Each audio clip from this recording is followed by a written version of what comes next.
Sampur jepangan salajengipun kula aturaken tetap versi Gunung Sari. Cak Saman ojek drendeng. Cak Sahar Moneng Wetan, Cak Sid po Sangit Leres. Bergabung di grup Sabaro mulai Kapila. Iya kan?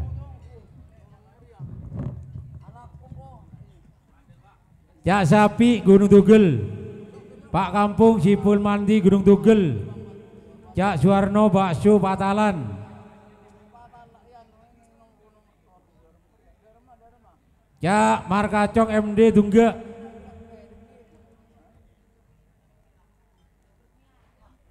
Cak Dion Tukul. Dulla Putra Sawaran. Bergabung Bapak Ultawis Pamatan, boleh Jong. Hasan Unyil Pamatan.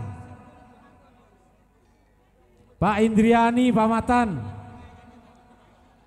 Solikin Jahro Wonosri. Sampurnya siap 15 ya.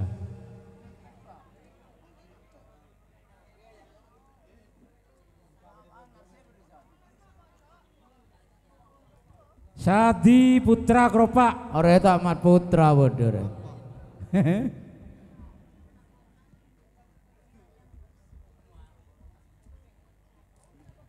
Mas Tete Atinon siap bubugi siap ke Polian utamana. Andi Putra Bantaran. Marsin Satir Jabun. Kiki Putra Leces. Mario Samsu Patalan. Anton Putra Patalan. Cak Sahar Kademangan. Abah Haji Julis Lumbang.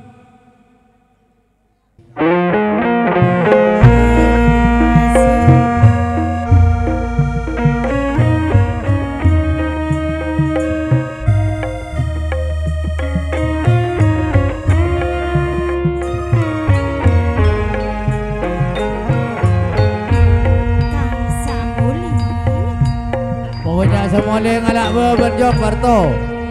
Tamu banyak. Ada orang pujuk gitu ya.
Atur jumadun, kula datang Cak Ubay, Cak Samburi, beserta Cak Sahar Moneng Wetan, Cak Sid Sakit Leres, sekalian Cak Markacong MD Dungga, Cak Sati Putra, Cak Marto Andi Putra, Cak Marsin Satir, beserta kawan-kawan yang telah sudah tampil di panggung pagelaran.